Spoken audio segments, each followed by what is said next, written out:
పైలట్ల కొరత వల్ల ఇటీవల కాలంలో ఇండిగో సంస్థ ఎంత పెద్ద వివాదాన్ని ఎదుర్కొందో మనందరం చూసాం. అయితే పైలట్ల కొరత సమస్యకు చెక్ పెట్టేందుకు నారా లోకేష్ గారు తన విజన్తో ఇప్పుడు ఎడ్యూసిటీని ఏర్పాటు చేయబోతున్నారని, ఆ ఎడ్యూసిటీ ద్వారా రాబోయేటువంటి రోజుల్లో పైలట్ల సమస్యకు అంటే పైలట్ల కొరతకు చెక్ పెట్టేటువంటి అవకాశం దొరకబోతుందనేటువంటి వార్తలు వస్తున్నాయి. దీని మీద మనం పూర్తి స్థాయిలో విశ్లేషణ చేసుకుందాం. ప్రస్తుతం మనతో పాటున్నారు ప్రముఖ రాజకీయ విశ్లేషకులు, ప్రముఖ సీనియర్ జర్నలిస్ట్ దుర్గావట్లమణి గారు. వారితో మాట్లాడదాం. మేడం నమస్తే. మేడం నమస్తే అండి.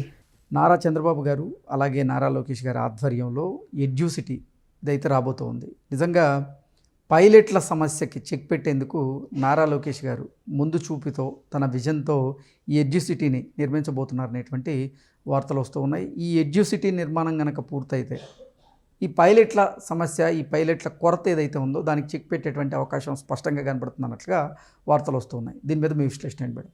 అంటే ఇటీవల కాలంలో మనం చూసామండి, మనకి తెలిసి మొట్టమొదటిసారి మేబీ ఇండిగోకి ఒక పెద్ద సమస్య వచ్చింది.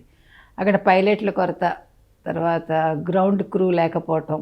దీనివల్ల ఇప్పటికి కూడా ఈవెన్ మొన్న రాత్రి కూడా 2 ఇండిగో ఫ్లైట్స్ క్యాన్సిల్ అయిపోయాయని చెప్పారు మాకు తెలిసిన వాళ్ళు. అంటే ఇది ఎంత పెద్ద విషయం అంటేనండి, అసలు ఒక చేపల మార్కెట్లో అయిపోయాయి. మీరు చూసారు ఎయిర్పోర్ట్స్ అన్నీ కూడా. ఒక పక్క అరిచేవాళ్ళు అరిచేస్తున్నారు, ఒక పక్క క్యాన్సిలేషన్ గోల. అంటే దీన్ని మనం ఎవరిని బ్లేమ్ చేస్తాం? కాబట్టి ఇది చిన్న విషయం కాదు. అసలు ఎక్కడ ఉంది లోపం, ఎక్కడుంది, ఏం చేయాలి? ఎందుకంటే భారతదేశంలో ఇప్పుడు ఒకప్పుడు విమానం అంటే మనకి తెలుసు చాలా లగ్జరీ అని, చాలా కాస్ట్లీ అఫైర్ అని అనుకునేవాళ్ళు. ఇప్పుడు యాక్చువల్గా చాలా చీప్గా ఏది భావిస్తున్నారంటే ఫ్లైట్లో వెళ్ళటం. ఓకే, మన ఇవాళ వెళ్ళిపోవాలంతే. వెళ్ళిపోవాలంటే అర్జెంటుగా అది 20,000 కొనేసి, 10,000 కొనేసి, ఎంతైనా కొనేసి. అది ఎక్కువ తక్కువ ఏమీ లేదు. సో పెరుగుతున్న అవసరాలకు అనుగుణంగా పైలట్స్ ఎందుకు లేరు? ఇప్పుడు మీరు మరి ఫ్లీట్ పెంచుకున్నప్పుడు పైలట్స్ని కూడా పెంచుకోవాలి, క్రూని కూడా ఎక్కువ రిక్రూట్ చేసుకోవాలి. సో దీని మీద దృష్టి పెట్టి, అంటే అవకాశాలు అందిపుచ్చుకోవాలనే ఒక దీన్ని దృష్టిలో పెట్టుకుని లోకేష్ ఏం చేస్తున్నారంటే MANSAS trust, GMR and MANSAS తోటి కలిపి ఈ ఎడ్యూసిటీకి ప్లాన్ చేస్తున్నారు. దీనివల్ల ఏం జరుగుతుందంటే ఏవియేషన్ ఎడ్యుకేషనల్ యూనివర్సిటీ అనేదాన్ని వీళ్ళు భారతదేశంలో మొట్టమొదటిసారి ప్రారంభించబోతున్నారు ఆంధ్రప్రదేశ్లో. సో మీకు ఇక్కడ పైలట్ శిక్షణ అనేది జరుగుతుంది.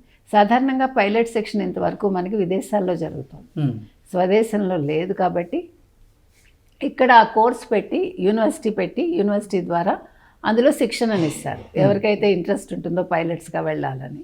దీనివల్ల అంటే ఒక ఏడాదిలోనే ఈ యూనివర్సిటీ మొదలైపోతుందని చెప్తున్నారు. అంటే వాళ్ళకి శిక్షణ ఎంతకాలం పడుతుందో మనకు తెలియదు, కానీ ఆ స్టార్ట్ అవ్వటం వల్ల ఏమవుతుందంటే ఈ ఎడ్యూసిటీ నిర్మాణానికి ఏడాది కాలం పడుతుందని చెప్తున్నారు. అంతే, కరెక్ట్. ఒక ఏడాదిలో యూనివర్సిటీ రెడీ అయిపోతే మీకు ఇంకా క్లాసెస్ మొదలవుతాయి, ట్రైనింగ్ మొదలవుతుంది. మరి శిక్షణ ఏడాది ఉంటుందా, 2 ఏళ్ళు ఉంటుందా, మనకు ఆ కోర్సెస్ వివరాలు ఇంకా తెలియదు.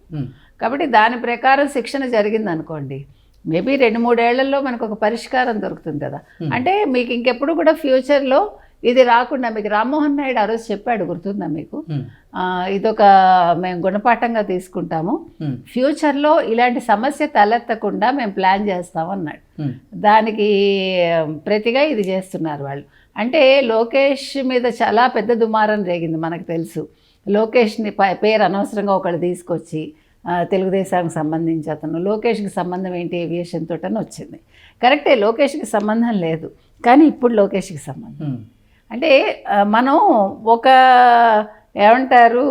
సంఘర్షణ ఒక మంచికి దారితీస్తుందని, సరే అక్కడ ఏం జరిగినా కూడా ఇవాళ మళ్ళీ లోకేష్ ఏవియేషన్ దానికి సంబంధించి ఒక నిర్ణయం తీసుకున్నారు. తప్పులేదు కదా, ఒక ఐటీ మినిస్టర్గా he can take any decision. So అక్కడ సెంటర్లో అతనికి సంబంధం లేకపోయినా ఇప్పుడు స్టేట్లో ఒక యూనివర్సిటీ మొదలు పెడితే దీనివల్ల మళ్ళీ సెంటర్కి ఇక్కడ అవసరం ఉంటుంది. ఇంతకుముందు విజన్ అంటే చంద్రబాబు గారు గుర్తొచ్చేవారు, కానీ ఇప్పుడు కొన్ని అంశాల్లో విజన్ అంటే లోకేష్ గారు కూడా గుర్తొస్తూ ఉన్నారు. ఎడ్యుకేషన్ మినిస్టర్గా, ఐటీ మినిస్టర్గా నిజంగా ఈ పైలట్ల కొరతని ఆయన ఆ కొరతకి చెక్ పెట్టేందుకు ఎడ్యూసిటీ నిర్మాణం చేస్తూ ఉన్నారు. నిజంగా ఎవరైతే అవకాశాల కోసం అంటే ఈ రంగంలో మేము రాణించాలనుకుంటున్నాం, కానీ ఇతర రాష్ట్రాలకు వెళ్ళి అక్కడ చదువుకోవాల్సినటువంటి పరిస్థితి మాకుంది అని ఇప్పటివరకు భయపడుతున్న వారు ఉన్నారు. వారు ఇక మీదట ఆంధ్రప్రదేశ్ కేంద్రంగానే చదువుకోవడానికి ఒక అవకాశం అయితే వారికి రాబోతోంది, అంటే ఈ ఏవియేషన్ రంగంలో. సో దీన్ని ఎలా చూడాలంటారు? అంటే ఏవియేషన్ అనేది మనందరికీ కూడా ఒక కళ అండి. చిన్నప్పుడు ఉంటుంది మనందరం. అంటే మీకంటే ఇంకా ఇప్పుడు యు ఆర్ సీయింగ్ మోర్. నేను 22 ఏళ్ల వయసులో ఫ్లైట్ ఎక్కా. మా నాన్నగారు ఫస్ట్ ఫ్లైట్ ఎక్కించారు. ఓకే. అప్పుడు చాలా ఈజీ, మన రన్వే దగ్గరికి వెళ్ళి ఎక్కేవాళ్ళం. ఇలా కాదు, అసలు పెద్ద కష్టమే ఉండేది కాదు. అప్పుడేంటో చాలా ప్రైడ్ అనమాట ఫ్లైట్ ఎక్కుతున్నామంటే. నేను ఎంఏలోకి వచ్చాక, ఎంఏ అయిపోతుంటేనో మా నాన్నగారు ఎక్కించారు. అంటే నేను అనేది ఏంటంటే, ఒక విమానం అంటే కొంతమందికే పరిమితం అనే స్థాయి నుంచి ఇప్పుడు ఎవరైనా విమానం ఎక్కచ్చు. అంటే కళలన్నీ కూడా ఇప్పుడు నిజమైపోతున్నాయి. మీరు అన్నట్టుగా ఇవాళ ఒక వ్యక్తి వెళ్ళి చదువుకోవాలంటే వేరే చోటుకి వెళ్ళి చాలా కష్టం. అదే మీరు అన్నట్టుగా ఆంధ్రప్రదేశ్లోనే ఒక యూనివర్సిటీ ఉంటే హీ కెన్ గెట్ ఛాన్సెస్ కదా. ఇక్కడ చదువుకుంటారు, తర్వాత మనకి పెరుగుతున్న అవసరాలకు అనుగుణంగా పైలట్ల శిక్షణ ఉంటుంది, క్రూ రెడీగా ఉంటుంది. అప్పుడు మనకి ఫ్యూచర్లో ఇంకా మళ్ళీ ఎటువంటి ఇబ్బంది రాదు. ఇంకొక పాయింట్ మీరు ఏమన్నారంటే, చంద్రబాబు నాయుడు గారిని మించి లోకేష్ ఉన్నాడా అంటున్నారు. ఉండొచ్చు, తప్పులేదు. It's a good thing. అంటే విజన్ విషయంలోనే నేను చెప్తున్నా. ఇంకోటి, నిన్న అయ్యన్న పాత్రుడు కూడా జోక్గా అన్నారు కదా, మీ నాన్నే ఇంతవరకు మమ్మల్ని నిద్రపోనివ్వకుండా చేస్తున్నారంటే నువ్వు కూడా అలా తయారయ్యావేంటయ్యా అని లోకేష్ని అన్నారు కదా సరదాగా. అది కరెక్ట్. అంటే అంత వేగంగా నిద్రపోకుండా ఆయన అహర్నిశలు కష్టపడుతున్నాడు, మంచిదే. మీరు అన్నట్టుగా ఒక చంద్రబాబు నాయుడిని గుర్తు తెస్తున్నాడు ఆయన. అంటే మనకి ఇప్పుడు ఆంధ్రప్రదేశ్ చాలా సంతోషపడాలి.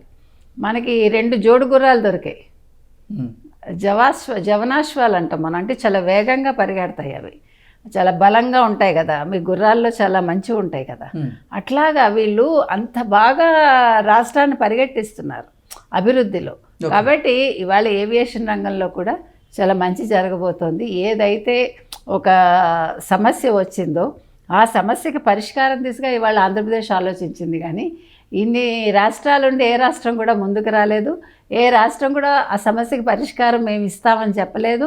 లేదు మా దగ్గర మేము ఒక యూనివర్సిటీ పెడతామని చెప్పలేదు. ఇవాళ ఆ క్రెడిట్ ఒక లోకేష్కి దక్కిందండి. నిజంగా అప్రిషియేట్ చేయాలి మనం. ఓకే అండి, థ్యాంక్ యూ సో మచ్.